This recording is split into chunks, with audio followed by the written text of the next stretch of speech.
We finally discovered our precursors to our galactic west. Meanwhile, we're trying to create some shenanigans in our relationship with the Natsa Authority, our new neighbors. Hello, Legion, it's Hadrian. Thank you for being here. Let's play some more Stellaris Federations in our Final Federation 2 series. Let's go back up to speed 2 as we begin here. We have encountered the life tree as well. Just lots of plot chains, interesting plot chains emerging from this. Stellaris has become such a diverse game in terms of the way that story can play out, and we've gotten a lot of the really cool narratives in just this small pocket of space, which we are totally constrained to at present by the Natsa Authority. Like I said, we're officially creating some shenanigans with them. We're harming our relationship with them.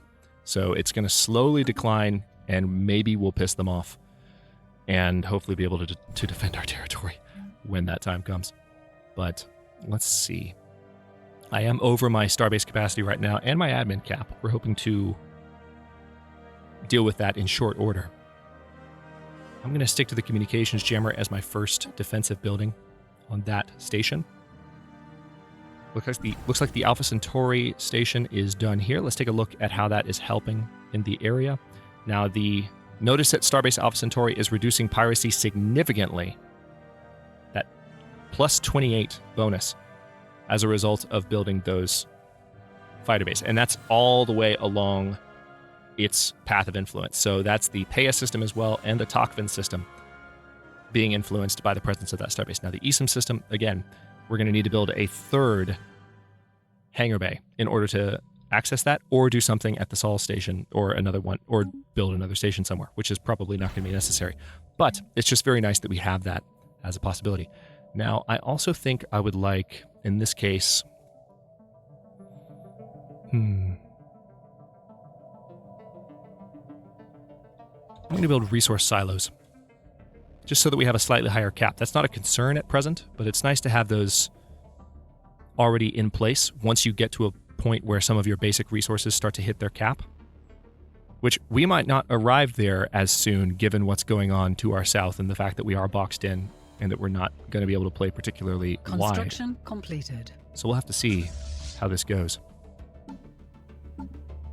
We are currently researching destroyers, by the way. That also happened, so we're 63 months away from that finishing up. And I totally forgot to check last episode to see how that the bonus that we were looking at from the stored resource.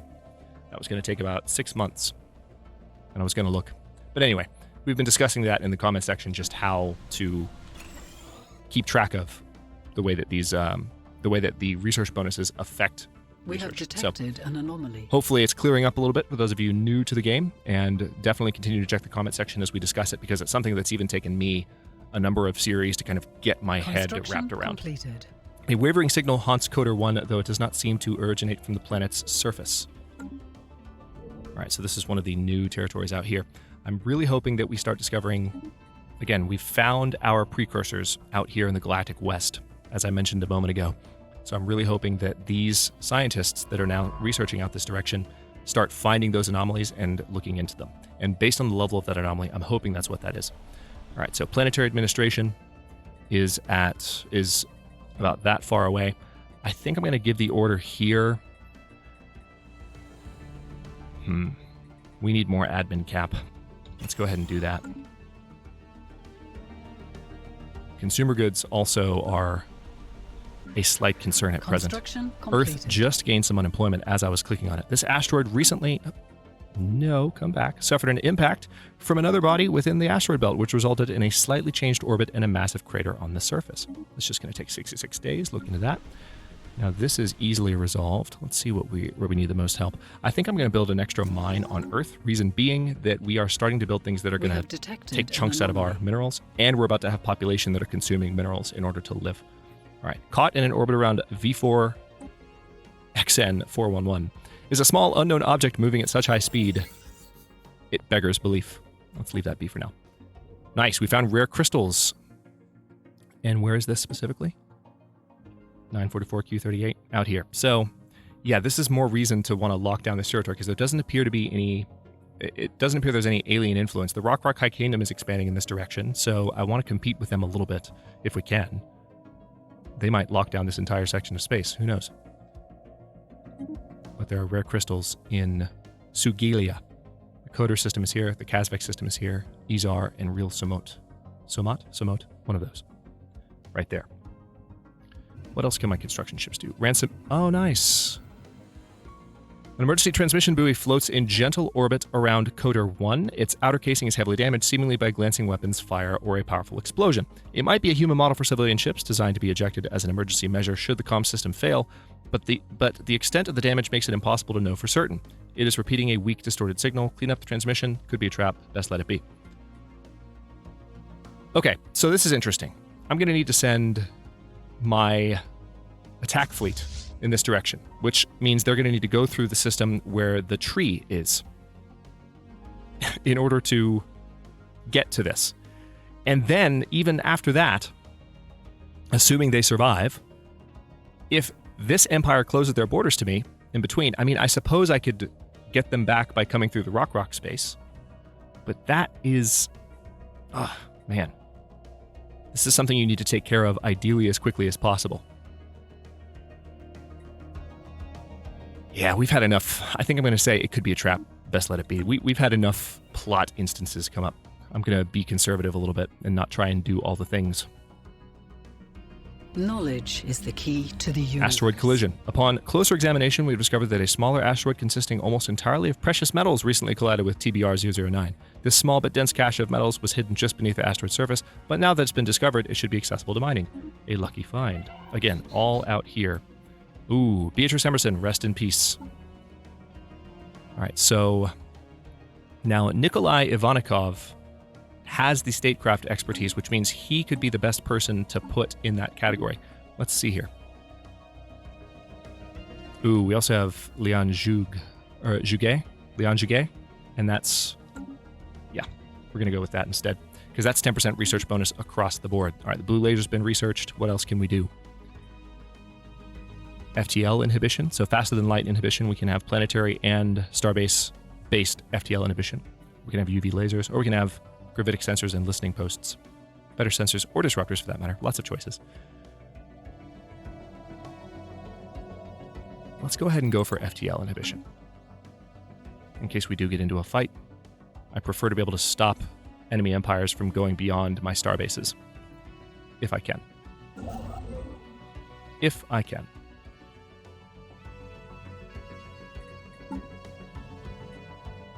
Again, I can't claim any systems right now. Can't do it. So we're going to be building up influence. Not the worst thing in the world, because we can launch edict using that. Here follows the latest newsletter to all of our patrons, so we can either donate again, or we can say we can't afford to donate right now. Let's go ahead and donate again. And now we have but one choice. Leader experience gain increased by 25%. Leader level cap improved by 1. And we are 1 tradition away from faith and science. Pops working with research have their upkeep reduced by 20%. And finishing this means that research will improve by 10% and we get another Ascension perk. System survey concluded. Efforts to map the surface of this planet have identified a strange mountain formation in the southern hemisphere. It does not appear to have formed naturally. Yeah, go ahead and research it. Again, every anomaly that I run into out here could relate to our precursors, so I'm just keeping a very, very open mind. I'll probably skip fewer anomalies out here as a result of that. Now, our construction ships don't have a lot to do right now. So much so that I'm kind of tempted to delete a couple of them. But it's just 1 energy per construction ship, so not a huge deal. Right now I'm just waiting on research to finish up. Unfortunately, there's no way to buy our way towards that at this stage in the game. 51 months until we can build destroyers. Gigantic skeleton. What was previously thought to be assorted mountains in the southern hemisphere of Coder 6 have been identified as the massive skeletal remains of a single colossal alien life form. The bones have been dated as 3.4 billion years old, but our scientists have ruled out that Coder 6 could have supported life on that scale at any point in the planet's history. Science officer Luc Pelletier has prepared a special research project to delve further into this mystery. Situation log has been updated.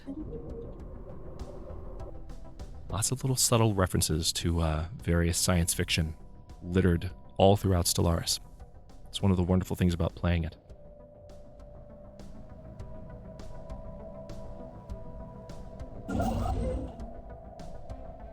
System survey concluded.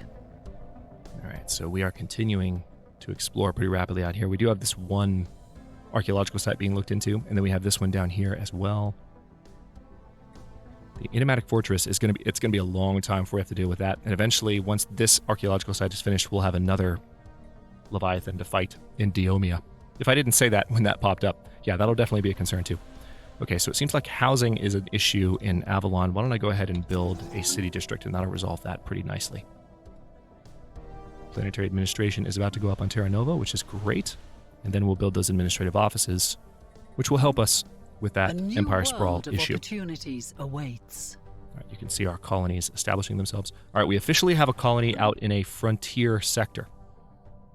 That's right here. So this is going to have to be a new sector with its own governor. But that's not the worst thing in the world. So I'm going to go to F4 here.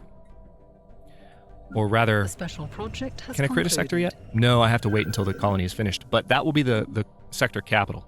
This will be the Olympia sector, which I rather like. And we don't have but that one planet there until we colonize Brigada 4. We might have to terraform that first. But we can assign a separate governor, which will have their own bonuses. We can also have Olympia later in the game once we have more territory, assuming we do. We can have it kind of self-manage using these sector controls. It's not perfect, but it's a way to do a little bit less micro. After continued studies of the massive skeletal remains found on Coder 6, Science Officer Luc Pelletier has concluded that the creature served as some kind of organic starship. Much smaller bones from at least 3 separate species were found within the larger skeleton, and we assume these came from members of the crew. For unknown reasons, this organic starship suffered catastrophic damage and crash-landed on Coder 6. While we cannot begin to understand the biological engineering necessary to grow a starship like this, the study of these bones alone has substantially advanced our knowledge. Nice. All right, we found an alpine world in Fianita. City district going up in Terra Nova, administrative offices going up, or on Avalon, and then administrative offices on Terra Nova. The transport fleet is not particularly strong. I kind of want to add some more armies to it, just so that we have some armies standing by.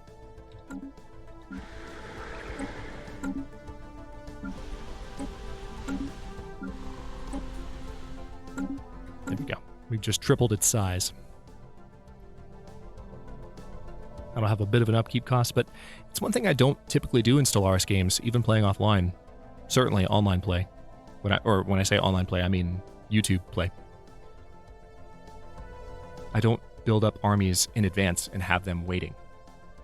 Which, there's a good argument that you don't necessarily need to do that, but it's something that I could experiment with.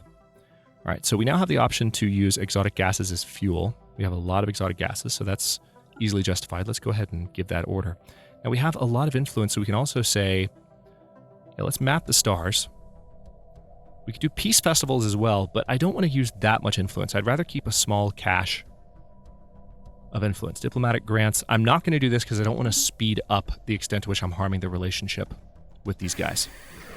We're harming it very slowly, and I don't have destroyers yet, and I prefer not to accelerate the process, but I want to work towards a point where they declare war on us. An archaeological site in our empire has been fully excavated. Moon bump.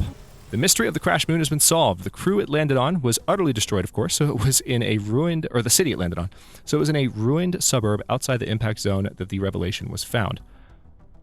A digital fragment recorded mere hours before the calamity struck spoke of strange lights and electromagnetic readings in the night sky. A bright flash was seen, and within minutes the moon was slowly descending towards the doomed city. It is established with a very small margin of error that vessels of some powerful alien civilization appeared over Coria 2b and deliberately nudged the moon out of its geosynchronous orbit and toward the surface. They appear to have deliberately slowed the moon's descent, although we cannot say if this was due to an intentional effort to preserve the rest of the world for their own later colonization, a psychological warfare tactic of mass terrorization, or something else entirely. So we've gained the Eco-Integration Studies research option and 10% toward it, interestingly enough. Now, the Asimov needs to come down here to investigate this site. And I worry a little bit about the Asimov, because I don't know if there's a good way to escape what can happen, or what almost certainly will happen at the end of this chain. We'll find out. I don't recall if there's a choice that I can make that doesn't result in the Asimov being destroyed. All right, so we've got that underway. Now our scientists out here are exploring a little bit more rapidly thanks to the edict that I just passed, and as soon as destroyers are done, 37 months away. Also, Starbase limit will be done in 34 months, so that penalty will disappear, which will improve our energy income slightly. Communications established. We are receiving a transmission from the lock-in mechanists. They appear to have successfully translated our language. Diplomatic channels are now open, and all hostilities between us have ceased for the moment. Oh, wow. Rational consensus. So they're egalitarian and fanatic materialist. Greetings from the lock-in mechanists. Director General Zoblagus is our elected representative, but in truth, all citizens have a voice in our government. We strive to better ourselves through technology, a desire we hope you will respect. So we are egalitarian. So we can say we could learn much from each other. Locks. Wow, lots going on. We are receiving a transmission from the Neborite League. They appear to have successfully translated our language. Diplomatic channels are now open, and all hostilities between us have ceased for the moment. Interesting. Executive Committee. So they are fanatic materialist and authoritarian. So they're here. The lock-in mechanists are here. Greetings. I've been chosen by Chairman Ababa Uvi Balviva to represent... Ababa Uvi Balviva. Ababa Uvi Balviva. Interesting. To represent the... Say that 10 times fast. To represent the Neborite League in all diplomatic dealings with your people. We strive to unlock the full potential of technology, and you would do well not to interfere with our pursuit of knowledge. We could learn from each other, Neborites. We greet you as equals. Our citizens greet you in peace. Let's say our citizens greet you in peace. They're plant people. All right, now this has given us options to investigate, but those options are gone because they immediately contacted us. Survey concluded. Also, it seems they've both immediately closed their borders to us, interestingly enough. So I'm going to, when I open up this notification, I can click on their logo in order to get, so they're mechanist. In order to get my diplomatic options. So we're going to close borders to them. The Neborite League has also closed their borders. We're going to close borders to them too. So they're suspicious of us, and the lock-in mechanists, it seems, are as well. So they're not so friendly. We've encountered our first definite, more negative contacts. Even the Nazi Authority is not particularly... The Nazi Authority is not so unpleasant, if you will. Yeah, they're not. These guys are, however. I'm sorry. The episode will be over soon, I promise. All right, so Alaska's almost done being colonized. Once Olympia's done, we'll establish that new sector as well. So the sector will apply to everything within 4 jumps. Okay, we would like to donate. Man, you guys are... I love that you're giving me this... all these opportunities for influence, but you're depleting my energy storage right now, guys. Knock it off. I need my energy to be at a certain level in order to reach solid liquidity for my factions. Okay, so that's going to go away. Oh, wow, we still have unemployment even after the city district went up. That's cool. So that means I can build an additional district of some kind. This is a mining world, so let's go ahead and continue to focus on building mines. Although part of me does want to keep building up food because it looks like there's a bit of an issue with that. Yeah, let's do that first. I mean, we have far and away the biggest surplus in terms of mines, so in terms of minerals. All right, so all of those troops are going to merge with Transport Fleet 1. A new world has been colonized. Okay. Alaska is officially ours. One of the reasons I would like to build up energy is I have blockers to clear, and I haven't been able to just yet. All right, so population-wise, this is going to be a population of Rock, but that are part of our territory, because they migrated in to be part of our planets. For instance, let's take a look. Oh, Earth is still entirely human. Let's see if there are Rock anywhere else. Okay, so there are Rock on Atlantis. So there are some that have actually moved to Atlantis, and then that are growing right now. There's a governing ethics shift in the lock-in mechanism. Interesting, they're more outwardly pacifistic. So as a result of that, they're pacifist and egalitarian. Our relationship with them is now improving. Hey, we only have 2 envoys, so I'm not going to do anything else. I'm already improving relationships with the Rock, and it doesn't get any better than our current situation. But we're going to keep it that way because I feel like if I take them away, if I take that envoy away, we could start losing our positive relationship with the Rock.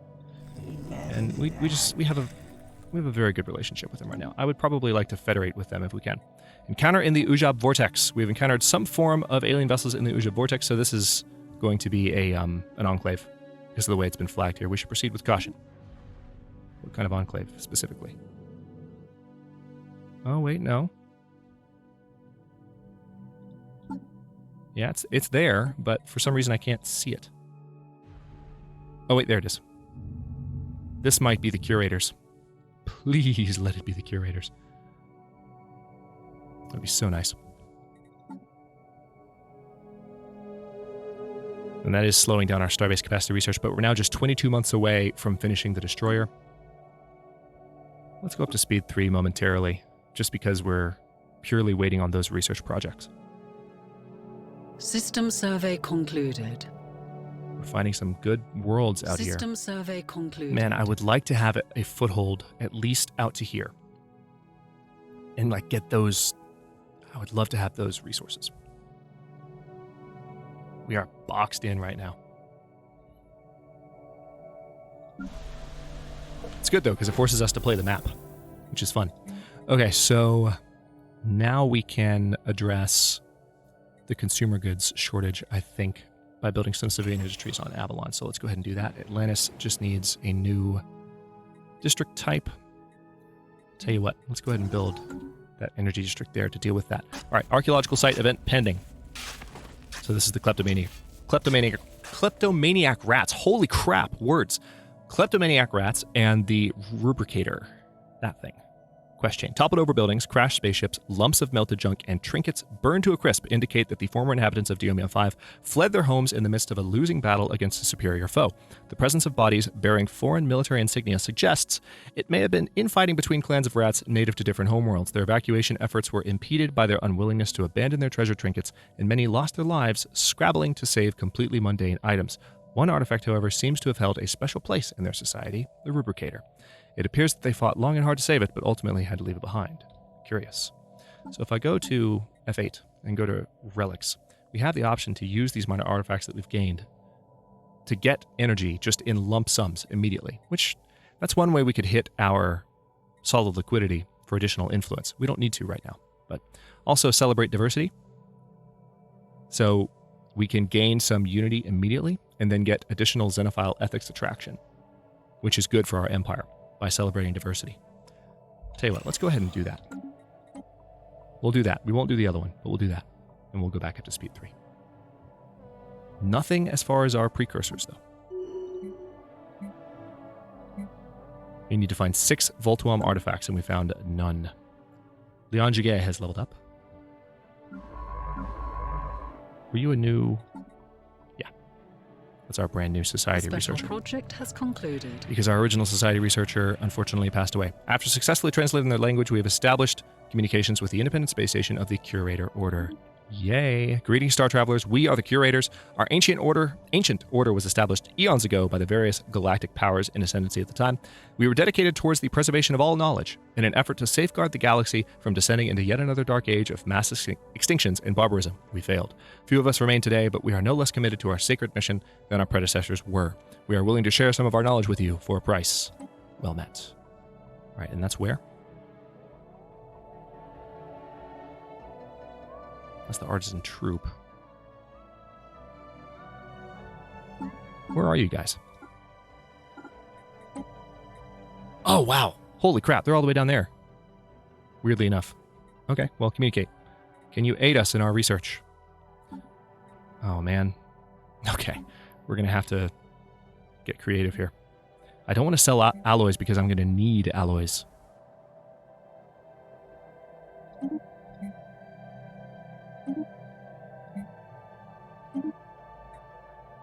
Okay, this is going to improve research speed for literally 10 years. So that'll help us with these projects. Back up to speed 3, and both of these should be done in short order. Okay, cool. So, Faith in Science, Pops working with research have their upkeep reduced by 20%. And now our research speed has been improved by another 10%. In addition, we unlock 1 Ascension perk. So we've already gone for Technological Ascendancy, which is helping us with that. Let's see. We could do Shared Destiny, which is more for when you have subjects. And we're not going to have subjects, we're going to be a Federation. Executive Vigor means edicts last 50% longer. Imperial Prerogative means we have 20% more admin cap. Mastery of Nature means blockers are 33% cheaper to clear, and we get the ability to improve the maximum number of districts a planet can support by 2. That is really tempting. The reason being, we're locked in right now, and that could be really helpful for maximizing the usefulness of our planets. Sensor range, ship hyperlane detection range, and our technology and engineering is too arcane to reverse engineer. Interstellar Dominion, Starbase influence cost, and claim influence cost. Nah. Grasp the Void, Starbase capacity. Ooh. I like that one too. So it's either, or we can do One Vision, which One Vision helps with monthly unity. It also gives additional pop amenities usage reduction, and our governing ethics attraction improves by 50%, which basically means that those core governing ethics that we currently are, we have pacifist, egalitarian, and xenophile. Those become more attractive, and we're less likely to have discord as a result of issues with our population as a whole. Factions are less likely to be problematic, in other words. I like all 3 of those.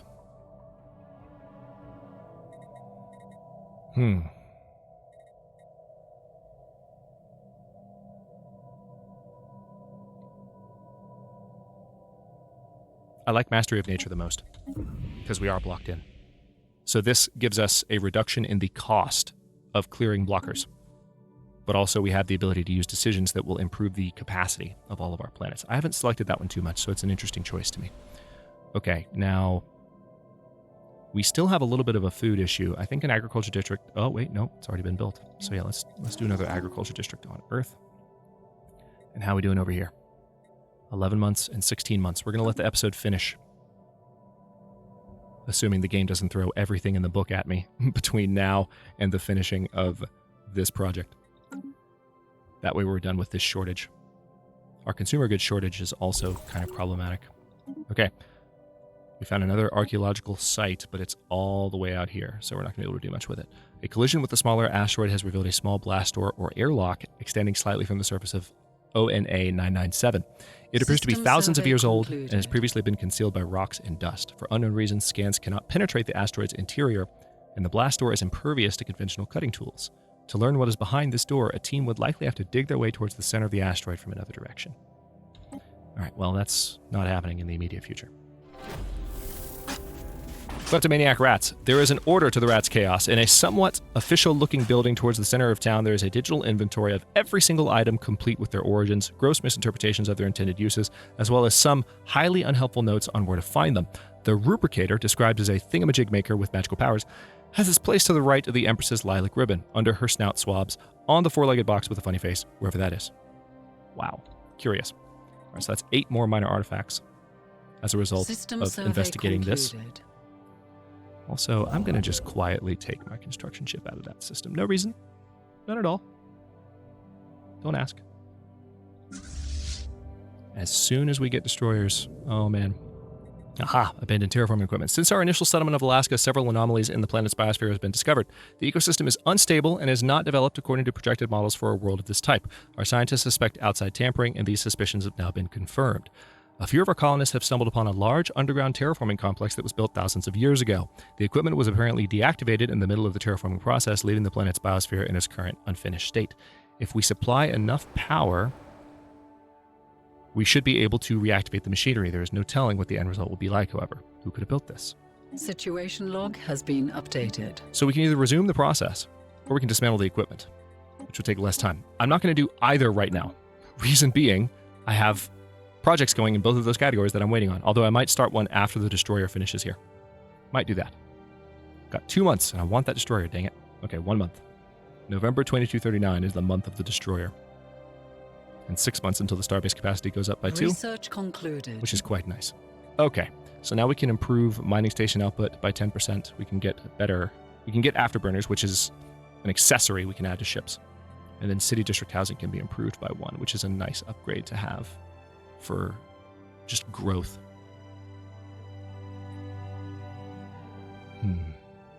Let's go ahead and improve mining station output.